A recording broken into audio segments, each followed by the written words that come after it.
Aba kung totoo itong balita ay madadagdagan pa ng isa pang 3-point shooter itong San Miguel Beermen.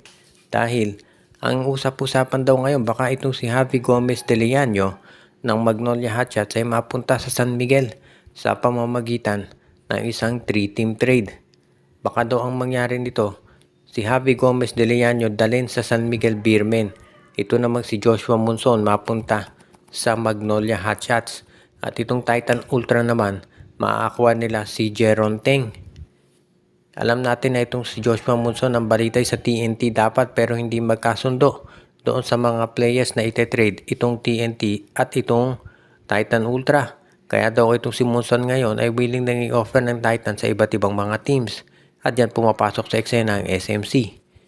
Mukhang ito raw si Javi Gomez de Leano kapag nagkataon niya ng kukunin ng San Miguel. At yan ang ipapalit nga sa pwesto ni Jeron Teng. So, ang lalim ng front court ng San Miguel bigla, yung small forward nila. May Trollano ka, may Lassiter, at meron kang Javi Gomez de Leano. Pagkatapos to sa backcourt, si Jerick, si CJ Perez, and of course si Chris Ross.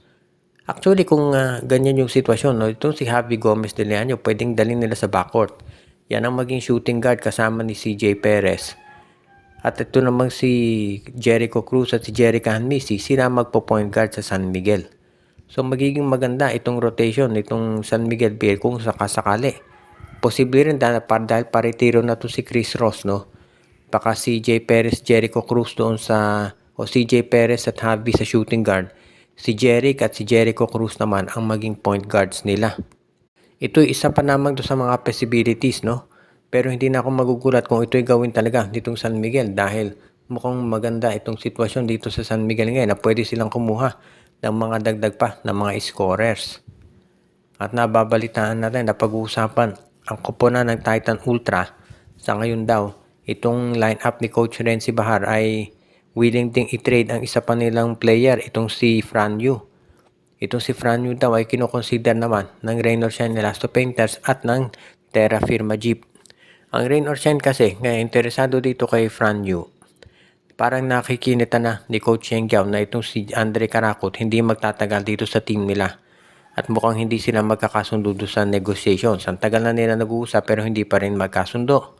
So if ever nga na iti-trade ditong si Andre Karakot, malamang kapalit niyan ay draft pick. So mawawala na point guard ng Rain or Shine. At yan papasok itong si Franyu. Yan ang magiging bago nilang point guard at yan ang gagamitin nila dito sa kanilang roster. Ito si Franyu, yung laro naman yan, consistent para sa Titan Ultra at yan din ang dahilan kung bakit siya ay gustong makuha ni Coach Yeng Giao. Kung sakasakali na itong si Franyu mapunta sa Rain or Shine, sigurado naman ang hihilingin kapalit nitong Titan Ultra baka draft pick din. So baka second round pick ang kapalit dito kay Franyu. In any event, itong si Franyu magiging isa siya sa mga maraming guards ng Rain or Shine na nagdaan na kay coaching at siguradong magiging okay din yung laro nito. At sa tingin ko naman, fair itong trade na nabanggit. Itong si Coach Yeng Giao sigurado na magkakaroon niya ng mas magandang ipapakita dito sa kanyang lineup.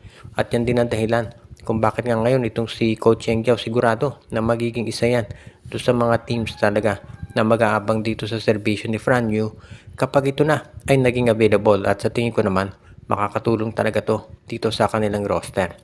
Ngayon, kung sakasakali nga na matuloy ang nabanggit na trade, wala naman tayong nakikita na magiging major issues dito dahil itong si Coach Renzi Bahar at si Yeng Giao, sigurado magiging maganda usapan yan.